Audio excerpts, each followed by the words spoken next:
இதே உங்களுக்கு தங்கச்சி வேணும். ஏன் பாத்துட்டீங்களா? உங்க தங்கச்சி எங்க? என் தங்கச்சியை கூப்பிட மாட்டேங்கிறீங்க. என்னையா எச்சி வடி உண்மைதான்.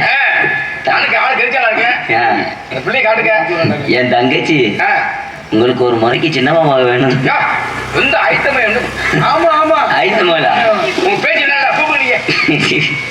ஓடியாத்தா தங்கச்சி என் தங்கம் என் புச்சுன்னு என் அம்மா என் ரசனா பாக்கெட்டு என் பேரிச்சம்பழம் ஓடியாத்தா என் அலுவா காக்கிலா என் கொலக்கட்டை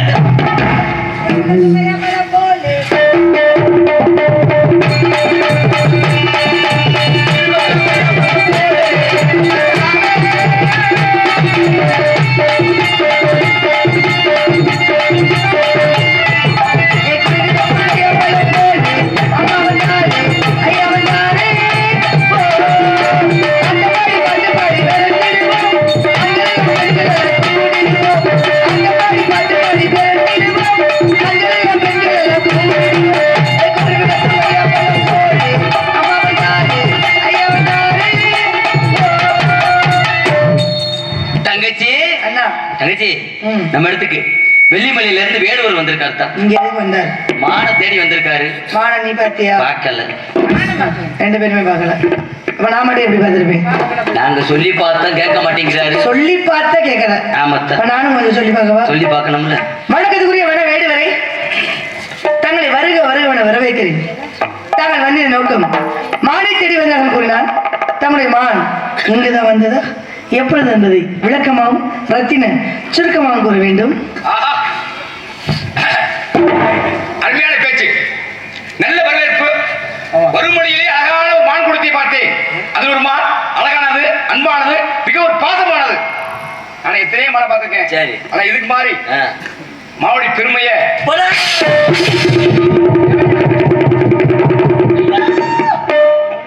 சொன்னோம்னு சந்தோஷமா இல்ல நீங்க போற அப்படிங்கிறா. நீங்க ஒரு அதிர்ச்சி எதை பார்த்து எத்தனை பார்த்தேன்னு சொன்னீங்க. ஆமா 40 வருஷம் வளர்ந்துருக்கேன் மாமே. ஒரியா உங்களுக்கு வாழ வைப்பா. மாவடி பெருமை என்ன பண்றத என்ன நான் எடுத்து ஓதட்டுமா? ஆமாங்க ஓதுங்க. ஓதுவது பேசுவது வாங்க.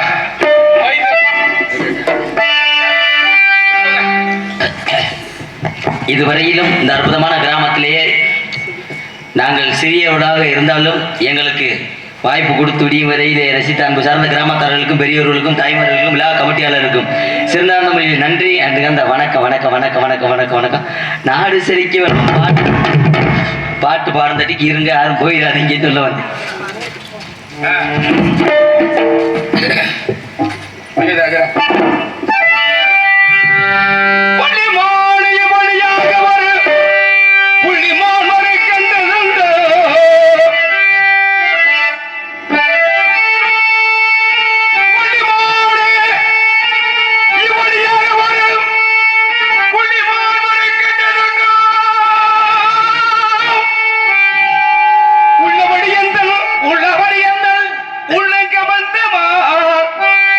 அது மெல்ல பிடித்து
மானை பிடிப்பதற்கு தலைவி என்ன ஒரு காரணத்தாலே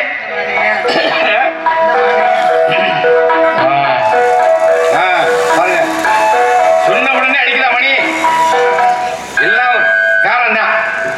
சொல் அது ஆரம்பம். இப்ப மழை வருதுன்னா அதுக்கு முன்ன என்ன வரும்? சின்ன ஒரு தென்றல் காட்டு மாதிரி ஒரு இல்லையா? அதனால மானை பிடிப்பதற்கு தலைவி இந்த ஒரு காரணத்தாலே அனுமதி கொடுத்தா போதும், நான் மானை பிடிச்சுக்கிட்டு அப்படியே கிளம்புறேன். திரும்ப பாப்பா.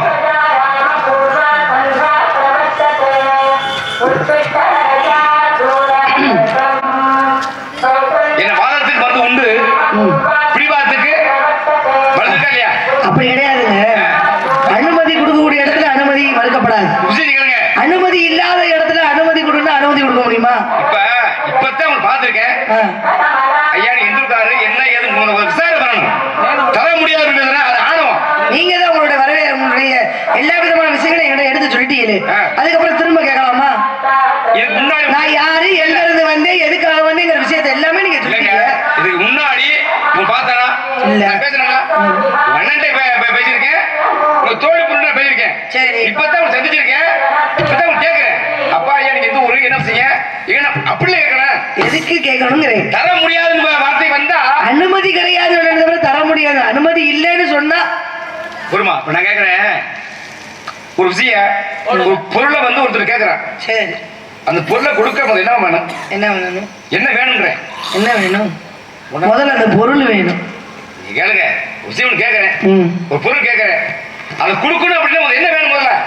அதோட என்னதோட அந்த என்ன இல்லையா? அப்படி கேக்குறீங்களா? மனசு அதைத்தாங்க நான் முதல்ல சொல்றேன். முதல்ல கொடுக்கறதுக்கு பொருள் வேணும். பொருள் இருந்தாலும் அதை கொடுக்கறதுக்கு மனசு வேணும். பொருளே இல்லாம மனசை வச்சுக்க நான் எதை கொடுக்கறது? நீங்க சொல்ற விஷயமே வேற, நான் சொல்ற விஷயம் வேற. ஒரு உதாரணம் கேட்டுதான் வந்திருக்கீங்க. அவன் கேட்கிறேன் அப்படின்னா மாடா இருக்கட்டும், பொருளா இருக்கட்டும், இதுவாக இருந்தாலும் கூட அதை நான் கேட்கிறேன் அப்படின்னா அதை கொடுப்பதற்கு மனசுதான் வேணும் தவிர. பாருங்களேன், இப்ப துவாரகையில இருந்து கிருஷ்ணனு அர்ஜுனனு அந்த பாலைவன வழியா வர்றாங்க. அப்படி வரும்பொழுது அர்ஜுனனுக்கு எப்போதுமே ஒரு அகந்த போல, ஏன்னா பல வெற்றிகளை கண்டவன் இல்லையா? எத்தனையோ வந்து போட்டிகளை வெற்றி பெற்று பரிசு பெற்றவன் யாருன்னா அர்ஜுனன் தான். வில்லுக்கு யாரும் சொல்ல தான் சொல்லி சொல்றோம், வில்லுக்கு விஜய். ஆமா, அப்படிப்பட்ட அர்ஜுனனுக்கு ஒரு ஆணவமா இருக்கிறான். இதை வந்து சுட்டி காட்டணும் அப்படின்றதுக்காக என்ன செய்யறாருன்னா கிருஷ்ணன் ரெண்டு பேருமே துவாரகையில இருந்து குதிரையில ஆள் உருமாறி வர்றாங்க. பாலைவனை காடு, அந்த பாலைவனை காட்டை தாண்டி வரும் பொழுது அந்த பாலைவனம் ஓரமா ஒரு கணவனும் மனைவியும் அவளை பாக்குறாங்க. அவ யாருன்னா பாகனும் விரலின்னு சொல்லக்கூடிய ரெண்டு பேரும் கணவன் மனைவி வீட்டு வந்து பாக்குறாங்க. ஐயா இவ்வளவு தூரம் இந்த பாலைவனத்துல இருந்து வர்றீங்களே, நீங்க எங்க இருந்து வர்றீங்க, எங்க போறீங்கன்னு கேட்க. நான் துவாரகையில இருந்து வர்றேம்மா, இந்த மாதிரி நாங்க அஸ்தாபுரம் போறோம் சொன்ன உடனே அந்த கணவனும் மனைவி என்ன சொல்றாங்க தெரியுமா? அங்கதானே இருக்காரு கண்ணு, அவரை போல புண்ணியவனை பார்த்தது இல்ல, எத்தனையோ உதவி செய்யறாரு, இப்படியே தர்மங்க செய்யறாரு சொல்லி கருணை வந்து அந்த கணவனும் மனைவியை மிகைப்படுத்தி உயிரா பேசுறாங்க. சரி சொன்ன அவர்கிட்ட பேசுறாங்க, சில தண்ணி கொடுக்குறாங்க, பறகிட்டு வர்றாங்க. அப்படி வர்றவங்க இல்ல இந்த வியாபாரிகள் இருக்காங்க, வியாபாரிகள்லாம் வணிகர்கள் வியாபாரிகள். ஆமா, ஒரு 10-15 பேர் நடந்து போறாங்க. இவங்க பார்த்த உடனே ஐயா வெகு தூரம் வரீங்க, எங்க போறீங்க கேட்க. வியாபாரி கேட்ட உடனே இவங்க சொன்னாங்களா, ஐயா நாங்க அஸ்தாபுரம் போறோம். அந்த வியாபாரிகள் சொன்னாங்களா, அங்கதானே இருக்காரு கட்டேன், கரணை எப்படிப்பட்ட ஆள் தெரியுமா அப்படின்னு எல்லா ஒவ்வொரு ஆளும் மிகைப்படுத்தி பெருமை போயிறாங்க. அப்பதான் அர்ஜுனன் கேட்டானா, ஏ கிருஷ்ணா, உலகத்துல எத்தனையோ வெற்றி நான் கண்டிருக்கேன், கண்ணனுக்கு மட்டும் ஏன் இவ்வளவு பேரும் போகணும் அப்படின்னு ஒரு மன செஞ்சனா மூசிலிப்பு முகத்துல அவனுக்கு அருள் இல்லை. சொன்னாரா கிருஷ்ணன், எதுக்கு கொடுக்கவோ வாங்கவோ ஒரு மனசு இருந்தா அப்படி சொல்லி, ஏவா நான் ஒரு சின்ன ஒரு போட்டி வைக்கிறேன், இதை நீ உன்னுடைய மனசை பார்ப்பன்னு சொல்லி வர வழியில் பெரிய மலை, ஒரு கனக மலைன்னா தங்க மலை. இந்த தங்க மலைய ஏழை அன்றாட கஷ்டப்படி ஏழை மக்களுக்கு தான் நீ கொடுக்கணும் அப்படி சொல்லி மலையை கொடுக்காரு. சரிப்பா அப்படி சொல்லி வரக்கூடிய மக்களுக்கு கொஞ்சம் கொஞ்சமா வெட்டி வெட்டி வெட்டி கொடுக்குறேன். இப்ப உங்களுக்கு 4 பிள்ளை இருக்கு, எனக்கு 2 பிள்ளை இருக்கு. அப்ப 4 பிள்ளைக்கு வந்து என்ன செய்யணுமா? கூடத்தான் கொடுக்கணும். இப்படி இல்லாம கொஞ்சம் கொஞ்சமா வெட்டி வெட்டி வெட்டி கொடுக்குறேன். வாங்கினால அத்தனை பேருக்குமே மனசு நல்லா படல. ஏன்னா கூட குறை கொடுக்குறேன்னு சொல்லி மனசு இல்லை. அப்ப மழையே தீரல. பார்த்தாரு கிருஷ்ணன் பார்த்தாருல இப்படியா இருக்கு சொன்ன அந்த நேரம் தான் என்ன கிருஷ்ணயா தெய்வம் இல்லையா? அந்த வழியா யார் வர்றான்னா கர்ணே வர்றான். கர்ணா இவா இந்த மலைய நீ கொடு பாக்குறான் அப்படின்னு சொன்ன வெட்டிட்டு ஏற்கனவே கொடுக்கப்பட்ட அர்ஜுனன் கொடுக்க முடியல. பூரா கெட்ட பேர். ஐயா 1 மணி நேரம் அவகாசம் கொடுங்க அப்படி சொல்லி குதிரையில போனானா கர்ணன். பக்கத்து ஊர்ல அன்றாட கஷ்டப்படக்கூடிய ஒரு ஏழை மக்களுக்கு அவனால என்ன முடியுமோ அன்னதானம் போடுற அன்னதானம். யாரு? அந்த விவசாயி ஒரு ஆளு. அந்த விவசாயியை கூட்டி வந்து வாயா இந்த தங்கமலையை வச்சுக்க. எத்தனை பேர் வராங்களோ அன்றாட 100 பேரோ 500 பேரோ 1000 பேரோ அத்தனை பேர் சாப்பாடு வரலாம் போடியா சொல்லி தங்கமலையே கொடுத்தானா. அந்த ஏழை கொடுத்தானா. எதற்கும் கொடுப்பதற்கு மனசுதான் காரணமே தவிர மனசு இல்லாம எந்த ஒரு காரியம் நடக்காதுமா. மனசு இருந்து நீங்க தான் சொல்றீங்க. பாவம் கருணையாக ஆகக்கூடியவன் யாரோ ஒருத்தர் சாப்பாடு போட்டாருங்க. அந்த சாப்பாடு போட்டவருக்கு அந்த மலையை வெட்டி கொடுத்தா அதனால வந்து நீ இந்த மலையை வச்சுக்கிட்டு புண்ணியத்தை சேருன்னு சொன்னா கண்ணனுக்கு புண்ணியம் சேர்க்க தெரியலையே, கேட்க தெரியலையே. அப்புறம் மனசு இருந்து மண்ணாங்கட்டியா இருக்கு. கேட்கிறேன் நானு. இப்ப நீங்க தான் சொன்னீங்க மலையை வெட்டி அங்கே உணவு கொடுக்கக்கூடிய ஒருத்தருக்கு வெட்டி கொடுத்துட்டியா. எப்படி எத்தனை ஆண்டு காலமும் ஆயுசு முழுக்க இந்த மலையை வச்சு நீ எல்லாருக்கும் 500 பேருக்கு 1000 பேருக்கு அன்னதானம் கொடுன்னு சொன்ன அந்த கர்ணனுக்கு யாருக்குமே அன்னதானம் போடணும்னு ஒரு மனசு வரலையே. அப்புறம் என்ன மனசை பத்தி கொஞ்சம் பொறுவாரு. அப்புறம் எதுக்கு இந்த கர்ணன் எல்லா உதவி செஞ்ச கர்ணன் என்னதானம் பண்ணனா? அன்னதானம் மட்டும்தான் பண்ணல. அதைத்தான் நானும் சொல்றேன். நானு மனசை பத்தி பேசுறீங்களே. இவருக்கு சோறு தெரியாதா? அடுத்தவர் சோறு போடுறதுக்கு இவர் கொண்டு போய் மலையை கொடுக்குறாங்க. அன்னதானம் போடாட்டாலும் அவன் வழிகாட்டான இல்லையா? அந்த வழிகாட்டினால அதனாலதான் புண்ணியம் முழுசா சேராதனால முழுசா புண்ணியம் சேராதனால விரலுக்கு மட்டும் போய் சேர்த்துச்சு புண்ணியம். சரியா? அப்ப ஒரு மனுஷன் புண்ணியத்தை சேர்க்கணும்னா காவாசி சேர்க்க கூடாது, முழுசா சேர்க்கணும் புண்ணியத்தை. எல்லா மனிதரும் ஒரே நிலை இல்ல சொல்லுவாப்பா. அது இல்ல. கையில இருக்கிற விரல் 5 விரல் ஒரே மாதிரி இல்ல. எல்லாம் ஒவ்வொரு உயரத்துல இருக்குது. அதுக்கு ஒவ்வொரு விதமான பெருமை இருக்குது. இறைவனுடைய படைப்புமா. இப்படித்தான் இருந்தா தான் மனிதன் வாழ முடியும். ஒரே மாதிரி கேக்குறேன். ஒரே மாதிரி. ஆனா இன்னொரு ஒரு விஷயம் நல்லா தெரிஞ்சுக்கோங்க. 5 பேர் ஒண்ணா இருந்தா ஒரு சாப்பாடு அள்ளி சாப்பிடுவான். அதைத்தான் நான் சொல்றேன். இப்ப 5 விரலும் ஒவ்வொரு விதமாக உயரம் குறைவாக இருந்தாலும் கூட இந்த 5 விரலும் ஒன்னா சேரணும் ஏதாவது ஒரு வேலை செய்ய முடியுமா? ஒரு பொருளை எடுக்கணும்னா இந்த ஒத்த விரலால எடுக்க முடியுமா? இல்ல இந்த விரலால எடுக்க முடியுமா? இந்த விரலால எடுக்க முடியுமா? இந்த விரலால எடுக்க முடியுமா? எந்த விரலால எடுக்க முடியாது. அப்ப இந்த 5 விரலும் சேர்த்து செய்தாதான் ஒரு வேலையை வந்து நம்மளால செய்ய முடியும். என்ன சொல்றீங்க நீங்க? ஒவ்வொன்றும் ஒவ்வொரு விதமா இருந்தா என்ன பண்ண? ஒண்ணு சேரணும். சேர்ந்தாதான் எதுவுமே சரியா வரும். ஆளுக்கு ஒரு திசையில போனா எதுவுமே சரியா வராது. ஒன்றுபட்டாத்தான் உண்டு வாழ்வுன்னு சொல்லியிருக்கிறாங்க. மொத்தமான தோப்பாகுமா? தோப்ப ஆகாது. ஆகாதுல்ல? ஆகாது. இப்ப ஒரு மனிதன் பிறக்கிறார் அப்படின்னா பிறப்பு இறப்பு, இறப்பு சொர்க்கம் நரகம், மனிதன் வாழ்க்கையில துன்பம், இப்படி எல்லாம் நல்லது செய்யற அப்படின்னா அவனுடைய ஆத்மா எங்க போய் சேருமா? ஆத்மா எங்க போய் சேரும்? சொர்க்கத்துக்கு போய் சேரும். கிட்டது பண்ணாங்கன்னா நரகத்துக்கு போய் சேரும். இது இயல்பு. இயல்பு பாருங்களேன். இப்படித்தான் என்ன சிவபெருமான் சொர்க்கத்துல உள்ள சொர்க்கத்துக்கு போய் அங்க உள்ள ஆளுகளை பூரா கூப்பிட்டு இங்க வாங்கப்பா ஒரு சின்ன நிபந்தனை. இந்த 1000 அண்டா நிறைய வெறும் பொங்கச்சோறா இருக்கு. என்ன சோறு? பொங்கச்சோறு. பொங்கச்சோறு. இந்த பொங்கலை பூரா என்ன செய்யணும் சொன்னீங்கல்ல, விரல் சொன்னீங்கல்ல, சொல்ல வரேன். இந்த பொங்கலை பூராத்தையுமே கையை மடக்க சாப்பிடணும். சாப்பாடு இப்படிதான் சாப்பிட முடியும். கையை மடக்காம நீ சாப்பிடுறா, நாளைக்கு வருவேன் அப்படின்னு போயிட்டார். போனவர் எங்கே போனாரா? நேரம் நரகத்துக்கு போனாரா. அங்கே உள்ள ஆளோட பூரா கூப்பிட்டு வாங்கப்பா நாங்களா பொங்கல் பொங்கலை பூரா நீங்கள கையை மடக்காம சாப்பிட்டு முடிங்க, நான் நாளைக்கு வரேன்னு போயிட்டாரு. போனா மறுநாள் காலையில் எங்கே வராரு? நரகத்துக்கு போய் பாக்குறாரு. அந்த 1000 அண்டா நிறைய புகைச்சோறு அப்படியே இருக்கு. சாப்பிடல. ஏப்பா சாப்பிடலாம் கேட்க, ஐயா நீங்க என்ன சொன்னீங்க? கையை மடக்காம எப்படி சாப்பிட முடியும் அப்படின்னு சொல்லி சாப்பிட முடியலன்னு சொல்லிட்டாங்க. நேர போனாரா நரகத்துக்கு. நரகத்துல போனா அந்த 1000 அண்டா சோறும் காலியா போச்சான். எத்தனை பேர் கூப்பிட்டு எப்படியா சாப்பிட்டீங்க அப்படின்னு கேட்டாராம். நாங்க சொன்னாங்க அத்தனை பேரு, ஐயா எனக்கு எல்லாரும் ஒற்றுமையா பேசி நீங்க சொன்ன நிபந்தனை என்ன, கையை முடக்காம சாப்பிடணும் தானே. நான் சாப்பாடு அள்ளி அவனுக்கு ஊட்டுவேன், நான் அள்ளி இவனுக்கு ஊட்டுவேன். இந்த மாதிரி எல்லாரும் ஒற்றுமையா இருந்துட்டா இந்த ஒரு சாப்பாடை நான் சாப்பிட்டு முடிச்சோம் அப்படின்னு சொன்னாங்க. இந்த கதை ஏன் சொல்றேன்னா ஒற்றுமை தான் உயர்வுன்னா. ஏன்னா நான் என்று சொன்னால் உதடு ஒட்டாது, நாம் என்று சொன்னால் உதடு ஒட்டும் என்று சொல்லி நமக்கு சொல்லி கொடுத்துருக்கோம். அப்படி இருக்கும் பொழுது இப்ப இதெல்லாம் நல்லா தான் இருக்கு, இதெல்லாம் நல்லா தான் பேசுறீங்க. ஆனா இது தெரிஞ்ச உங்களுக்கு அது தெரியலையே. இந்த மானு இங்க இருக்கா இல்லையா உங்களுக்கு தெரியலாங்க. மானு இருக்குன்னு நீங்க சொல்லக்கூடாது, மானு வந்திருக்குன்னு வேணா நீங்க சொல்லலாம். என் இடத்துல இருக்கா இல்லையா நான் தான் சொல்லணும். உங்க மானு இங்க இல்லையா சொன்னா கேளுங்க வீடு வரை.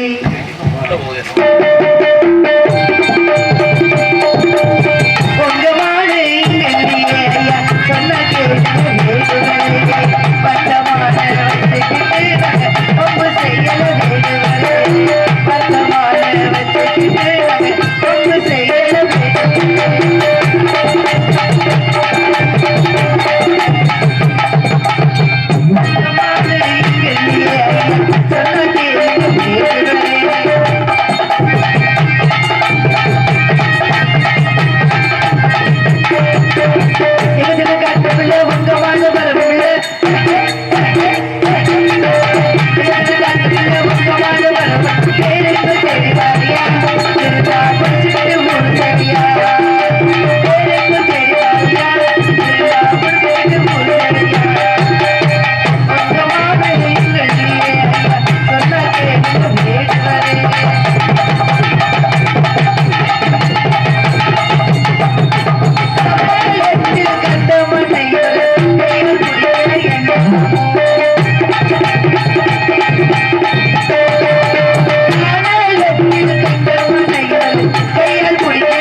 இல்ல.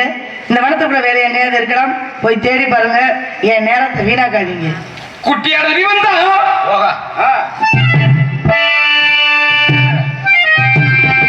குட்டியாடு வந்தா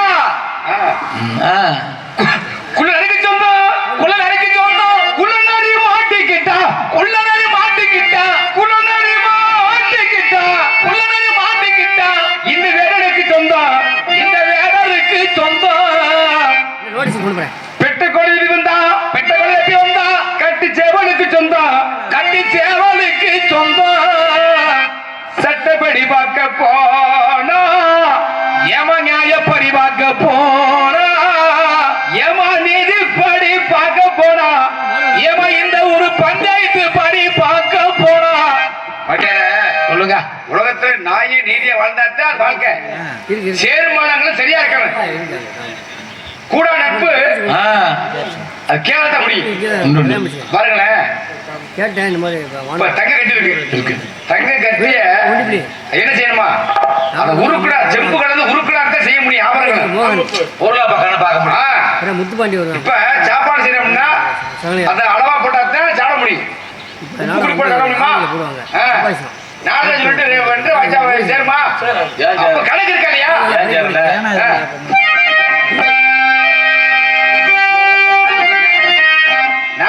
சொல்லிட்டு வச்சு மூணு தலைப்போம்.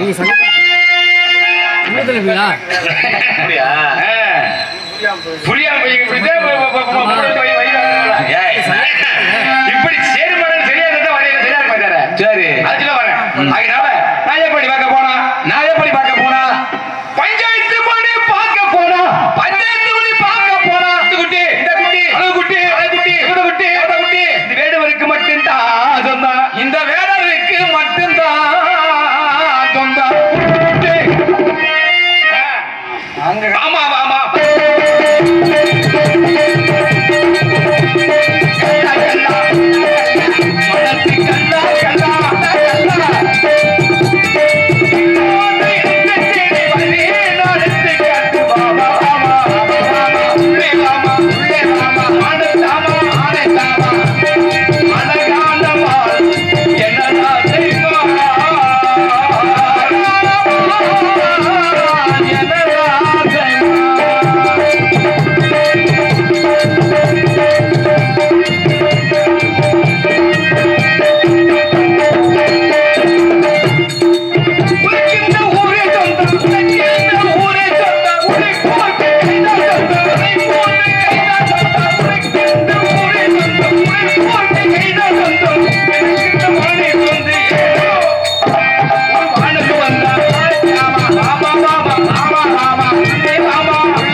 ஏன்னா விருந்தும் மருந்தும் மூணே 3 நாள் தான். சொல்லுங்கப்பா. விருந்து மருந்தும் 3 நாள் தான். என்ன விருந்து மருந்து 3 நாள்? விருந்து மருந்து என்ன 3 நாள்? இப்ப விருந்து மருந்து 3 நாள் அப்படின்னா உடம்புல ஒரு காயம் ஏற்பட்டு சரி அது மருந்து போட்ட பிறகு 3 நாள்ல அந்த தொழி சுருங்கல அப்படின்னா அது ஊருனா போயிடும். சுருங்கினாத்தான் புண்ணு ஆறு. இப்படித்தான் ஊர்ல ஒரு தகப்பனும் மயனுக்கு கல்யாணம் பண்ணியாச்சு. மயனுக்கு கல்யாணம் பண்ணியாச்சு. என்ன மா சோகமா இருக்கேனமா? சொல்லுங்க, கேட்டுக்கிட்டு இருக்கீங்க கதைய. ஒவ்வொரு மனிதனுக்கு சோகமா என்ன சிரிச்சுக்கிட்டே இருக்கவா? கேளுமா. ஒவ்வொரு மனிதனுக்கு 1000 கவலை இருக்கலாம். அதை விடு. இங்க வந்துட்டோமா சரியா பண்ணிக்கிறோம். ஒரு கணவன் ஒரு தகப்பன் புள்ள சரவணா கிளம்பு கதையா. ஒரு தகப்பன் மயனு கல்யாணம் பண்ணியாச்சு. சரி கல்யாணம் பண்ணா அப்ப சொன்னாரா மயங்காரன், அப்பா என் மாமியா வீட்டு போயிட்டு வரேன். நான் போனேன்னா எங்க மாமியா விழுந்து கவனிப்பாங்க. ஒரு 4 நாளைக்கு இருந்துட்டு வரப்பான்னு சொல்றேன். 4 நாளைக்கு விழுந்துட்டு வரேன் சொல்றாரு. அப்பா சொல்றாரு, வேடா சமந்த ஜாடி பண்ணிட்டா போக கூடாது, வேணா மரியாதை இருக்காதா, ஒரு இல்ல ஒரு அளவுதான் அப்படின்னு சொல்றாரு. அப்பா இல்லப்பா நான் போனேன், எங்க அப்பா நல்லா மாமியால கவனிக்கு அப்படின்னு உடனே சொல்றாரு. ஆனா கேட்கல.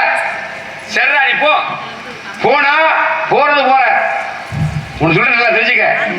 என்னைக்கு உன் முகம் உனக்கு தெரியுதோ நீ திரும்பி வந்துடுறா என்ன அப்படின்னு அப்பா சொல்ல. என்ன அப்பா இப்படி சொல்றாருன்னு சொல்லி மயங்காரன் போயிட்டாங்க. போனா முதல் நாள் மாமியா நல்ல ஒரு நாட்டுக்கோழி அடிச்சு நல்ல சாப்பாடு, அருமையான சாப்பாடு. மறுமையா வந்துட்டாரு சொல்லி முதல் நாள். 2வது நாள் ஒரு சாம்பார் ரசம் வச்சு நப்பளத்தை பொரிச்சு 2வது நாள் சாப்பாடு.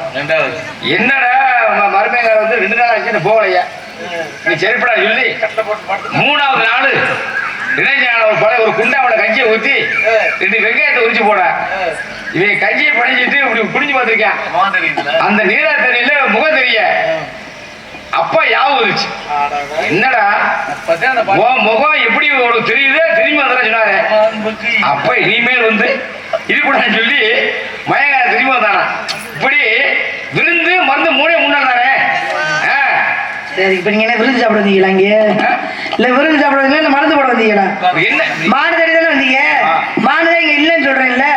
இல்ல சொன்னா என்ன பண்ணணும்? ஒரு ஆம்பளை பிள்ளை போயிட முடியுமா? அது எப்படி அப்புறம் இல்லன்னு சொன்னா அதுக்காக உங்களை கூட்டிட்டு போய் என்ன இடத்துல போய் உட்கார வச்சு என்ன உபசரிக்கணுமா என்ன? இல்ல தெரியாம கேட்கறேன். என்னது கோவப்பட்டு எங்க போறேன்? இல்ல ஒரு பொறுமைக்கு ஒரு அளவு இருக்கா இல்லையா? ஒரு பொம்பளை பிள்ளை ஐயா வீடு வரை வாங்க அளவு உண்டு. உங்க மாடு வரலன்னு நான் சொல்லல. ஏன்னா இந்த வனமாக குடிது ரொம்ப பெருசு. இந்த வனத்துக்குள்ள வேற எங்கேயாவது இருக்கலாம். என்னுடைய இடமாக குடிது ரொம்ப சிறுசு. அதனால இந்த இடத்துக்குள்ள எது எங்க இருக்குன்னு எனக்கு தான் தெரியும். அப்படிங்கறதுனால உங்க மாடு கண்டிப்பான முறையில இங்க வர கிடையாது. என்னோட இடத்துல இல்லவும் இல்ல அப்படின்னு நான் உங்ககிட்ட படிச்சு கிளி பிள்ளைக்கு சொல்றோம்னு சொல்லிக்கிட்டே இருக்கேனா இல்லையா? அப்ப நல்ல பிள்ளை இருந்தா என்ன பண்ணணும்? இல்லன்னு வேற இடத்துல போய் தேடி பார்க்கணும். அதை விட்டுவிடு. வாழ்க்கையில ஒரு இலக்கு அடையணும் அப்படின்னா அவன் அதை விட்டு விலக மாட்டான். சரியா? சரி. ஒரு இலக்கு அடையணும் அப்படின்னா என்ன செய்வான்?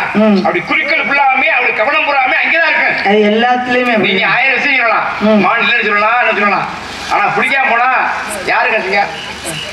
ஒரு இலக்கு அடையிற வரைக்கும் ரொம்ப குறிக்கோளா இருக்கிறீங்களே, அடைஞ்சதுக்கு அப்புறம் ஏன் அதை ரொம்ப சர்வசாதாரணமா நினைக்கிறீங்க? அப்படி நினைக்கூடாது. சில பேருடைய கருத்துக்கள் வேறுபாடு இருக்கலாம். ஆனா நிலைப்பாடு விடுதா நம்ம சரியா இருக்கா? எனக்கு என்னமோ உங்க மேல சந்தேகமா தான் இருக்கு. சந்தேகிக்கிறதுல ரொம்ப ஆர்வமா இருக்கிறீங்க. ஆனா புடிச்சதுக்கு அப்புறம் என்ன பண்ணுவீங்க தெரியல. சந்தேகப்படுவது வந்து அது நீங்களுக்கு ஒரு கண்ணோட வருமா? அப்படிதான் சந்தேகப்படணுங்க. மனித ஆரம்பத்துல சந்தேகப்பட்டதுனால நீங்க ஒவ்வொன்றையும் கண்டுபிடிக்க முடிஞ்சிச்சு. உலகத்துல ஒவ்வொரு விஷயங்களையும் தெரியப்படுத்த முடிஞ்சிச்சு. சந்தேகம் நல்ல சந்தேகமா இருக்கணும். வந்து பார்த்தா தான் தெரியும் என்ன வேலை பாக்குறாங்க, என்ன பண்றாங்க அப்படின்னு விஷயத்தை போனதான் தெரியும். அது வாஸ்தவம் தான். 1000 பேர் 1000 நமக்கு வந்து அறிவுரை சொல்லுவாங்க. ஆனா அவங்களுக்கு இருந்து பார்த்தா தான் தெரியும் அதோட கஷ்டம்னு. அதை நான் இல்லைன்னு சொல்ல மாட்டேன். ஆனா தீர்ப்புன்னு ஒண்ணு இருக்கு பத்தியலா, அங்கதான் பிரச்சனை இருக்கா இல்லையா? அந்த இடத்துலதான் பாருங்க. இப்ப நீங்க வந்திருக்கிறீங்க, உங்க மா நீங்க வரல சொன்னா பொய் மாதிரி நீங்க பொய் சொல்றீங்க அப்படிங்கிற மாதிரி நான் உங்க மேல பழி சொல்ற மாதிரி ஆயிரும். வாஸ்தவம் தானே? உங்க மாடு வரலன்னு சொன்னேன் அப்படின்னா உங்க மேல நான் பழி சொல்ற மாதிரி ஆயிரும். நீங்க சொன்னதை நம்பாத மாதிரி ஆயிரும். நான் நம்புறேன் உங்களை. ஐயா நீங்க மானத்தான் தேடி வந்திருக்கிறீங்க, நான் இல்லைன்னு மறுத்து பேச கிடையாது. ஆனா ஏன் இடத்துல இருக்குன்னு சொல்லும் பொழுதுதான் நான் என்ன சொல்றேன், ஐயா வேடுவரே உங்களோட மாடு என்னோட இடத்துல இல்ல அப்படின்னு சொல்லும் பொழுது நான் உங்களை புரிஞ்சுக்கிட்டேன்ல. அப்ப நீங்க என்னைய புரிஞ்சுக்கணுமா இல்லையா? புரிஞ்சுக்காம மானிங்க தான் இருக்குதுன்னு நீங்க எப்பதான் முன்னாடி சொன்னீங்க, வாதத்திற்கு மருந்து உண்டு வாதத்திற்கு மருந்து இல்லைங்கிற மாதிரி. இப்ப நான் பிடிவாதம் பண்றேன், நீங்க பண்றீங்களா? கடமை செய்யறவன் சில விஷயங்களை வந்து நீதி தர மாட்டான் தெரிஞ்சுக்கோங்கல்ல. பொதுவா அப்படித்தான் நம்ம நாட்டுக்காக வெள்ளக்கார ஆட்சி காலத்துல நம்ம நாட்டுக்காக பாடுபட்ட ஒரு 5 பேர் மேல அந்த வெள்ளக்கார என்ன போறான்னா இது போட்டாங்க. அப்ப 5 பேருக்கு என்ன தண்டனை? தூக்கு தண்டனை விதிக்கப்பட்டாச்சு. அப்ப ஒரு வழக்காடு மன்றத்திலே ஒரு வழக்கறிஞர் வந்து அந்த 5 பேர் உயிரை காப்பாற்றுறதுக்காக போராடி வாதாடுறாரு. அப்படி வாதாடும் பொழுது அந்த நேரத்தில் தான் ஒரு கடிதம் வருது. கடிதம் வந்து ஒருத்தர் கொடுத்தாரு. அந்த வழக்கறிஞரை எடுத்து பார்க்குறாரு. பார்த்துட்டு படிச்சு பார்த்துட்டு உள்ள வச்சுக்கிட்டாரு. அப்ப இது 5 பேர்த்துக்குமே தீர்ப்பு வழக்காடி தீர்ப்பு வாங்கியாச்சு. அப்ப நீதிபதி கேட்டாரா, ஐயா வாங்க, ஒரு கடிதம் வந்துச்சு, அதை பார்த்துட்டு உள்ள வச்சுக்கிட்டீங்க. ஆனா 5 பேர்த்துக்கு இப்படி எல்லாம் வாதாடி நீங்க விடுதலை ஆகி போச்சு. அந்த கடிதத்துல என்னையா இருந்துச்சுன்னு கேட்க நீதிபதிக்கு முன்னாடி சொன்னாரா, ஐயா என்னுடைய மனைவி வந்து உடல்நிலை சரியில்லை, அந்த அம்மா இறந்துட்டாங்க அப்படின்னு செய்தி வந்து கடிதம் வந்திருக்கு. என் மனைவி இறந்து விட்டாங்க. ஆனா 5 பேர் உயிர் போக கூடாதுக்காகத்தான் என் உயிரையும் கொடுத்து நான் வழக்காடு வட்டத்துல நான் வாதாடுறேன்னு சொல்லி வாதாடினது யார் தெரியுமா? அவர்தான் சர்தார் வல்லபாய் பட்டேல். அவரு இப்படி எல்லாம் நாட்டுக்காகவும் இப்படி எல்லாம் பாடுபட்ட எத்தனை பேர் இருக்காங்க. சர்தார் வல்லபாய் பட்டேலை பத்தில உங்களுக்கு தெரிஞ்சிருக்கு. ஆனா இது தெரியலங்கிறதா எனக்கு வருத்தம். தெரியல. மறுபடியும் ஏன் அங்க சுத்தி இங்கே சுத்தி இங்கேயே வரீங்க? எத்தனை தடவை கேட்டாலும் சரி உங்க மான் என்னோட இடத்துல இல்ல. ஒருவேளை அதை மீறி என் இடத்துலதான் இருக்குன்னு நீங்க சொன்னீங்க அப்படின்னா இன்னும் கொஞ்ச நேரத்துல இந்த திரைக்கதைகளை அறுவடை செய்து என் நாட்டு மக்களுக்கெல்லாம் நாங்க என்ன பண்ண போறோம் அப்படின்னா கஞ்சி காய்ச்சி ஊத்த போறோம். வந்துட்டீங்க. உங்களுடைய விருந்தாளியை உபசரித்து நாங்கள் செய்யக்கூடிய இந்த பூஜையில் நீங்க கலந்து கொண்டு நாங்கள் கொடுக்கக்கூடிய இந்த பிரசாதத்தை நீங்க வாங்கிட்டு நல்ல திருப்திகரமா போய் தேடி பாருங்க. உங்க மானு கண்டிப்பா கிடைக்கும். அதுக்கு மேலேயும் இங்கே நின்றுக்கிட்டு வச்சுக்கோங்களேன், இந்த ஜென்மத்துல இல்ல எத்தனை ஜென்மம் எடுத்தாலும் நீங்க மான பிடிக்கவே முடியாது. வேற எப்படித்தான் சொல்லுவீங்க? நான் கேட்கறேன். நான் இல்ல வேற என்ன கதை என்னத்த பெரிய உங்களுக்கு கதை சொல்ல தெரியாம தான் கேட்கறேன். அழகா சொல்லிக்கிட்டு இருக்கேன். நானு பொய் சொன்னாலும் பொருந்த சொல்லணும். இப்படித்தான் 2 பேர் இருந்தாங்க. யாரு? ஒரு குருடனும் ஒரு முடவனும் இருந்தான். 2 பேர் இருந்தாங்க. இந்த குருடனுக்கும் முடவனுக்கும் பாத்தீங்கன்னா ரொம்ப பசி வந்துருச்சு, அளவுக்கு அதிகமான பசி. இந்த குருடன் சொல்றேன், இங்க பாரு நண்பா, பாரு எனக்கு ரொம்ப பசிக்குது, ஆனா எனக்கு கண்ணு தெரியல, எங்க போய் என்ன கேட்கறது ஒன்றும் தெரியல அப்படின்னு அவன் புலம்பிக்கிட்டே இருக்கான். அப்பதான் அந்த காலில் அவன் சொன்னா, நண்பா இந்நேரம் எல்லாம் சாப்பிட்டு எல்லாம் சட்டி முட்டியெல்லாம் கழுவி வச்சிருப்பாங்க, இப்ப எங்க போய் கேட்டாலும் சாப்பாடு கிடைக்காது. ஆனா என் கண்ணுக்கு நேரம் ஒரு மாம்பழ தோட்டம் ஒண்ணு இருக்கு, அங்க மாம்பழங்கள்லாம் காய்ச்சி அழகா நல்லா பழுத்து தொங்குது, வேணும்னா அந்த பழத்தை எடுத்து நம்ம 2 பேரும் சாப்பிடலாம்னு சொல்ல. அப்ப நான் சொல்றேன், அட ஏன்டா உனக்கு கால் இல்லை எனக்கு கண் இல்லை, நம்ம 2 பேரும் போய் எப்படி அந்த பழத்தை பறித்து சாப்பிடுறேன்னு சொல்லும் பொழுது அப்பதான் இந்த காலில் அவன் சொன்னானா, ஒண்ணும் இல்லை நான் உன் தோல் மேல ஏறிக்கிறேன். யாரு? காலில் அவன் சொன்னானா, கண்ணு தெரிய அவனோட தோல்ல நான் ஏறிக்கிறேன், நான் பாதையை சொல்ல நீ நடந்துகிட்டே போய் அந்த தோட்டத்துக்குள்ள போயிடுவோம், போய் என்ன பண்ணுவோம் அந்த மாம்பழத்தை பறித்து சாப்பிடுன்னு சொல்லி சொன்னது போலவே பாருங்க, இந்த கால் இல்லாதவன் கண்ணு தெரியாத மேல ஏறி உட்காந்து 2 பேரும் தோட்டத்துக்குள்ள போறாங்க. போன உடனே பாருங்க, இந்த கால் இல்லாதவன் என்ன பண்றான், கை கட்டியவாறு பழங்களை பறிச்சு தன்னோட நண்பனுக்கு கொடுத்து 2 பேரும் சாப்பிடுறாரு. இதை தோட்டக்காரன் பார்த்துட்டான். பார்த்த உடனே தோட்டத்துல யாராவது திருடி திங்கிறதுன்னு சொல்லி உடனே என்ன பண்ணான், அந்த தோட்டத்தை முதலாளி கிட்ட போய் கூட்டிக்கிட்டு போய் நிப்பாட்டுறான். இந்த 2 பேரும் நாங்க பழத்தை திருடி சாப்பிட்டாங்கன்னு. அப்ப இவன் என்ன சொல்றான், இந்த கண்ணு தெரியாதவன்ட்ட கேட்கறான், யாரு? இந்த முதலாளி. ஏப்பா நீ தோட்டத்தை பாத்தியா? எப்படி? கண்ணு தெரியாதவன்ட்ட கேட்கறான், யாரு? இந்த முதலாளி தோட்டத்தை பார்த்தீங்களா 2 பேரும் அப்படின்னு கண்ணு தெரியாத வேகமா சொல்றேன். ஐயா கடவுள் சத்தியமா நான் அந்த தோட்டத்தை பார்க்கவே இல்லை. அப்ப தோட்டத்துக்குள்ள போனீங்களா அப்படின்னு கேட்கிறான். அப்பதான் அவர் சொல்றாரு, ஐயா என் பெருவிரல் கூட அந்த தோட்டத்துக்குள்ள விழ கிடையாதுன்னு யாரு கால் இல்லாதவன் சொல்றான். இப்ப இதை உண்மைன்னு சொல்லுவீங்களா பொய்ன்னு சொல்லுவீங்களா?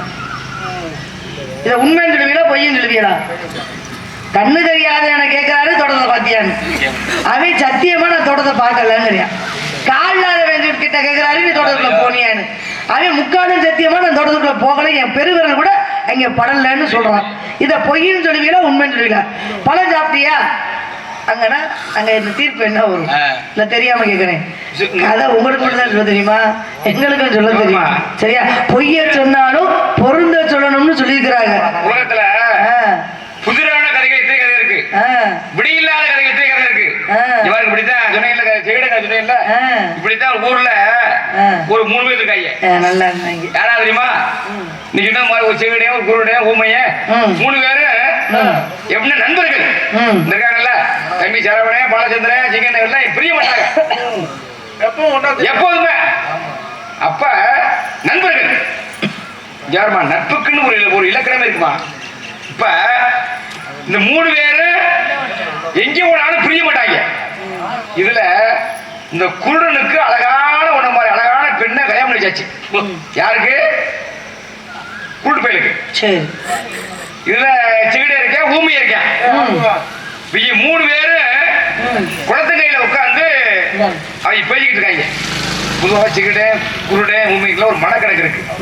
இப்ப செகிட குருட்டு பைய கையில ஒரு 100 ரூபா கொடுங்க, என்ன செய்வானா இப்படி தடையம் பார்த்து அது சொல்லிடுவாங்க. ஆமா, அவளுக்கு ஆண்டவை அது ஒரு அறிவு, அது ஒரு பகுத்தறிவு. ஆமா, இப்படி உட்கார்ந்து பேச நேரத்துல இந்த செயிட்டு பையனுக்கு ரொம்ப நாளா ஒரு ஆசை. இவன் குருடனாக்க இப்படி இப்படிடா இப்படி அழகான பிள்ளைய கட்டி கொடுத்துட்டாங்க அப்படின்னு சொல்லி ஒரு என்ன செய்யணும்னா எப்படியாவது ஒரு நாளைக்கு ஒரு முத்தம் கொடுக்கணும்னு ஒரு ஆசை. செயிட்டு பையனுக்கு நண்பன் முன்னாடி இல்லையா விடையா அந்த நேரம் குருட முன்னாடி தண்ணி வர செவிடையை பார்த்துட்டான். என்ன ஒரு ஆணவம் அப்படின்னா இவன் வந்து இப்படி கண்ணு தெரியாது, என்ன செஞ்சாலும் அவனுக்கு ஒன்றும் தெரியாது. இவன் ஊமைய பார்த்தால சொல்ல முடியாது சொல்லி தண்ணி தூக்கிட்டு போன உம்பளைய இங்க இருந்து ஓடி போய் மேல விழுந்து கட்டி பிடிச்சு முத்தம் கொடுத்துட்டான். கண்ணால பார்த்த யாரு? ஊமைய. என்னடா ஒரு நண்பே முன்னாடி செய்யலாமா அப்படி சொல்லி ஊமைய கோவப்பட்டவன் கூட்டு பைய முதுகுல எழுதி காமிக்கிறான். எப்படி 3 பேரும் ஒன்னா இருக்கத்தக்கன இருக்க முன்னாடி தண்ணிலுக்கு வந்தவள இந்த செகிட ஓடி போய் கட்டி பிடிச்சி முத்தம் கொடுத்துட்டான். அவன் முதுகுல எழுதி காமிக்க இவன் என்ன செஞ்சானா போய் பஞ்சாயத்து பஞ்சாயத்து பெரிய பஞ்சாயத்து அதை கேட்கிறாங்க பஞ்சாயத்துல. ஏப்பாடே நீ முத்தம் கொடுத்தியா? இவன் எந்த பதிலுமே சொல்லல. பாருங்க முத்தம் கொடுத்தியா? எழுதி காமிச்சேன்.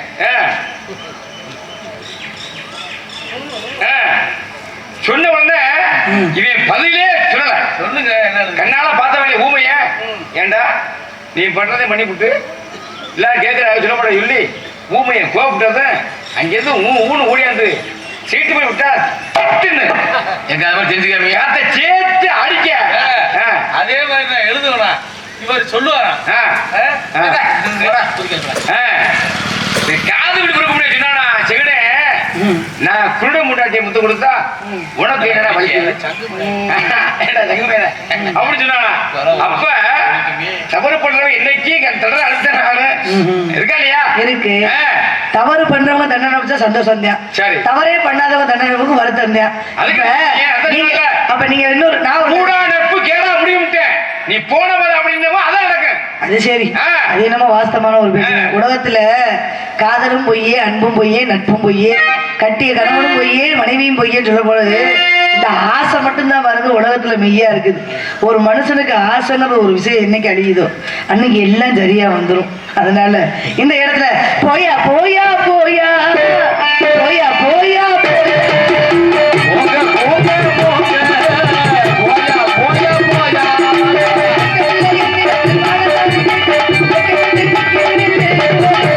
கொஞ்சம் கூட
மான் சொல்ல 32 வகையான மான் இருக்கு.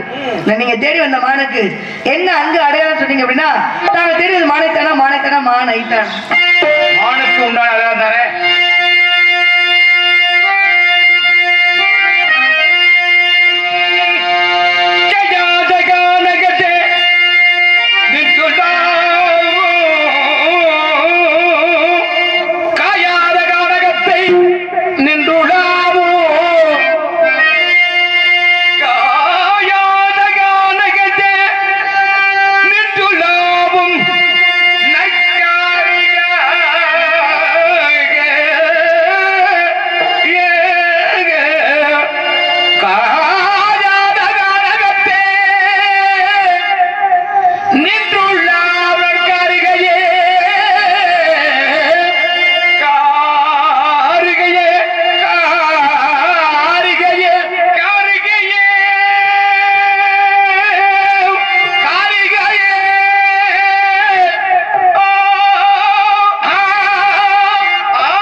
தேடி வந்தது மானல்ல எதுக்கு என்ன எதுக்கு தேடி வந்தீங்க? கல்யாணம் பண்ண போறேன். அது சரி, நீங்க கல்யாணம் பண்ணிக்கிறது நாம நினைக்கணுமா இல்லையா? நான் வேற ஒருத்தரை காதலிக்கிறேன். ஆமா, அப்புறம் இவரையா நான் காதல் பண்ணிட்டு இருக்கிறேன். என் வேற ஒருத்தர் இருக்கிறார். அப்படியா? நீ தொட்டால் எங்கும் பொன்னாகுமே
தங்கச்சி அண்ணே என்னத்தா அந்த ஒரு வேடுவர் கிடையாது. வேற என்ன?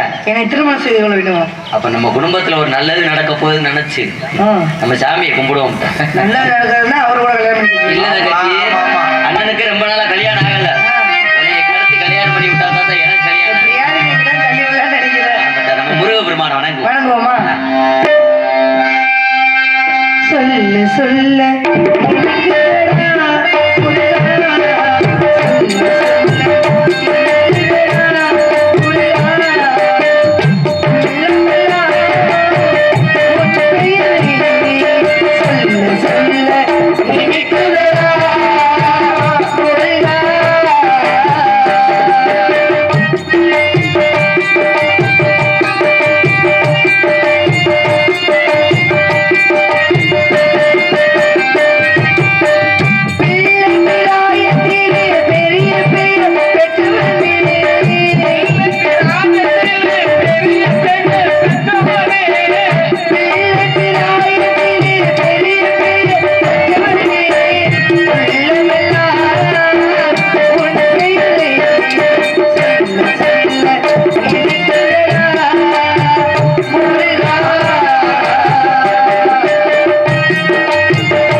முருகா,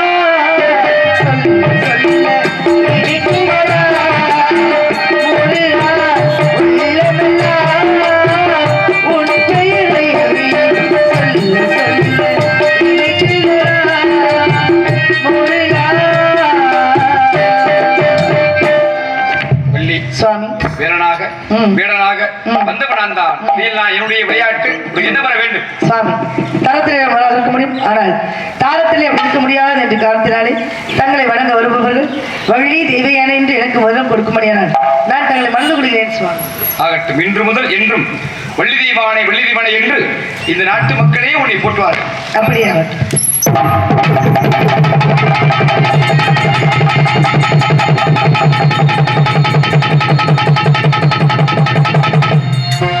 நாம் செலுத்தி வேணும் நல்ல மழை பெய்ய நாம் செலுத்தி வேணும் நல்ல மழை பெய்ய ஊரு செலுத்தி வேணும் யார தங்கமே ஊரெல்லாம் ஆள வேண்டும் பண்டிகை பால்பாட பொங்கலை ஊத்து பெருக வேணும் யார தங்கமே ஊரெல்லாம் ஆள